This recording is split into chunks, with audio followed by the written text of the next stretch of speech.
I let my cousin fuck me and I totally regret it. Warning, some audiences may find this content disturbing. View at your own discretion. Welcome to the House of Reddit. Today, we share some recent r/confessions posted on Reddit. I let my cousin fuck me and I totally regret it. I had always looked up to him. He was the first of my family to do a lot of things. He was also a huge part of my childhood. We're about the same age. There were a handful of times that he had made awkward statements, but I didn't think too deeply about them. This one time specifically, however, we were hanging out and we shared some whiskey on my porch. He leaned in to kiss me and I was so thrown off and confused. I pushed him away and asked what just happened. He started crying and apologized. He is a really broken dude and struggles with a myriad of mental health issues. I chalked it up to that and got him back home. Fast forward like a year, he hadn't made any more comments or been weird since the incident on my porch.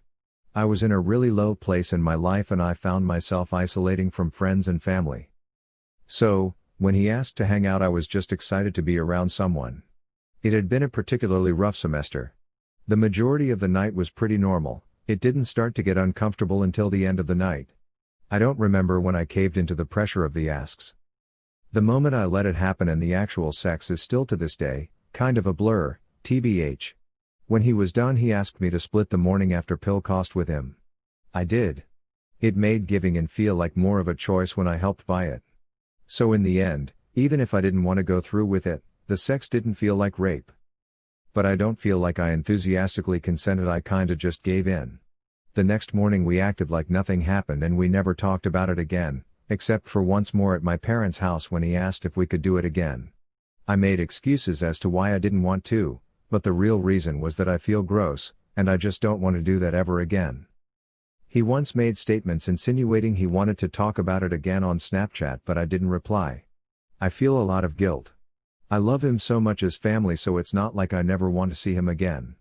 But he has a daughter and a baby mom that I adore, and I feel so weird when I or they come around. I feel shame when I think about it. I wish I would have been firmer in saying no.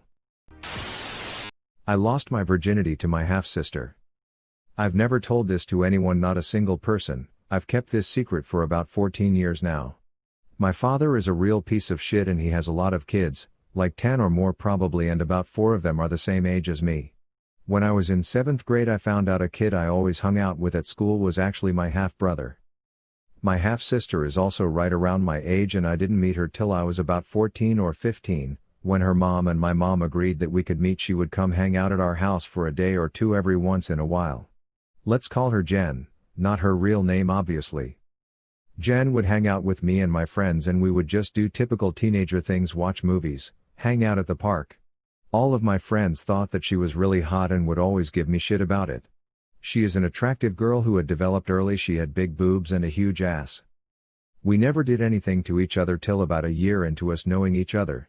When she would stay the night at my house, she would always sleep in my bed. I always thought it was kinda weird, but she insisted. Whenever she would be getting sleepy and ready to pass out, she would ask me to tickle her back. I'd resist and not want to, but ended up always doing it. One night I'm tickling her back for hours, just laying in bed, and my hands started to wander a little bit around to tickling her chest. At this point in my head I'm debating if I should try to go lower and tickle her breast. I knew in my head that it was wrong, and I shouldn't have justified it in my later years. I was a horny 15-year-old who has a very attractive girl in my bed whom I'm supposed to act like was my sister that I've known my entire life, when really I've only known this person maybe a year. So I do it. I go down lower and start tickling Jen's breast. I only did it for a second to see the reaction I would get, and when I went to go back to tickle another part of her body, she grabs my hand and puts it back on her tits. At this point I know I can do whatever I want with her and it's consensual, so I play with her boobs for a while as she moans from it. I eventually go down and her pussy is soaking like the wettest I've ever encountered. Her underwear is literally drenched. I finger her for a lil until she gets on top of me. I could tell she was obviously way more experienced than me because she rode my dick at 15 better than most girls have in my adult life. I came super quick, probably within 20 seconds. After I felt really guilty. We're both now adults and have serious problems with our life. We have had sex a few times after that, the latest being when we were about 23. I think I'm 28 now. We both struggle with drugs and live in different cities. We don't talk as much as we used to but still do once in a while. Anyways, I'm glad to have gotten that out of me. The only friend I've had in 7 years ghosted me and I'm devastated. I'm an introvert. I don't make friends easily. I don't get out much. I don't need a lot of social interaction before I start feeling overwhelmed, so I was leery of making a friend who lived close enough to actually hang out with, but we had so much in common that I went for it. I tried really hard to be a good friend. I'm not big on phone calls, they give me huge anxiety, but when she said she needed to talk I almost always called unless it wasn't possible because I was working or teaching my young kids in pandemic homeschool. Oh, and her son was the same age as my son and was his very first friend who isn't a family member, which makes me even sadder. I really put forth the effort to do what I thought people who aren't a social recluse with anxiety would do in a friendship. I even had a socially distanced barbecue at my house and I made a cake just because it's her favorite thing. I tried really hard. I noticed that she was eccentric, but I never judged her negatively because in some ways I am, too. I like ancient aliens and spooky things, stuff like that. I also noticed throughout our short friendship, about 3 months, that she'd tell me about a friend or group of people she no longer trusted and had decided to stop talking to for some reason or another. It happened often enough that I suspected it was a pattern and specifically wondered whether or not she'd do it to me. Then she did. Suddenly I'm blocked and there's no reply to my texts or answer to my phone calls. She never told me there was a problem. A day before she blocked me, she told me she was paranoid and that she had an unnamed friend she just didn't trust anymore. I directly asked her if that friend was me, and she said no. Next day gone. I don't think any of this is my fault. I think that this is just her pattern. She makes a friend and then once she starts getting close, she finds a reason to run away. She had a traumatic childhood and early adult life, so I believe that is why. I'm not mad at her, I'm just sad as fuck and I miss her. I don't know what to do with my life. I'm in high school doing the IB diploma program and it's a lot of stress on me and I don't even know why I'm doing it because I don't even know what I want to do with my future. On top of that, I think I might have ADHD because I fit every symptom, being unable to focus on anything, constantly distracted in school, talking super fast, stuttering, etc. On top of that too, my parents are no help at all. They don't believe in mental illnesses and think mental health isn't a thing. You should see me trying to explain to my parents why I think I have ADHD. So instead of knowing why I am the way I am and being able to get helped, my parents just blame it on other things in life, like my job, the fact that I'm not trying hard enough, friends, video games. Even though I don't play video games, I get bored really easily, so sitting in front of my computer playing games is a no-no, etc. So when I stutter, they just make fun of me for not being articulate, which has really affected my self-esteem/happiness. Like I mentioned earlier, I'm doing IB. It's very stressful for me and I can't focus on it. The only reason I'm doing it is because my school offers it for free and everyone does it, so I guess it's the standard.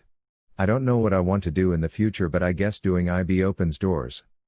I can just do the regular high school program, because that's what 90% of people do, but my biggest fear is not having a good future, and for some reason I think doing IB is the only way I can get a good job in the future.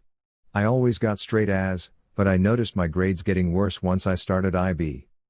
It may be because it's new to me and I'll get used to it, but as far as I've heard it gets worse.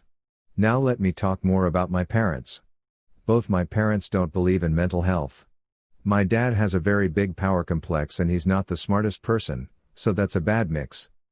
He can never admit he's wrong even though he's always making us feel bad and he is usually wrong. He also has a big temper. My mom is very anti-medicine/mental health, so like I can't get any help for my lack of focus/stuttering and all that. She's usually nice and awesome and loving, but she has a tendency to take my dad's side just to avoid issues between them. On top of that, my dad is quite racist, and is always making fun of everyone who's slightly different, which causes even more separation between us. He also often threatens to put us up for adoption, call out managers/principals and telling them horrible things about us. Literally as I'm writing this he's threatening to say things to our school principal to my sister downstairs. I know my dad loves us, but he has a lot of personal issues that makes it seem like he doesn't, but I know deep down he does. I've thought about suicide a bit, never attempted it though because I have enough willpower to not do that. I don't know how to end this, but school counselors are kind of out of the question, because they are quite horrible counselors. One of them even bullied my sister for a while, which is just as pathetic as it sounds. But yeah, that's why I am not in a good place right now. If you enjoy this video, please be sure to like, share, comment, and subscribe. If you have any suggestions for future videos, please let us know in the comments below. Turn on the notifications to know when we post new videos. Thank you for coming to the House of Reddit.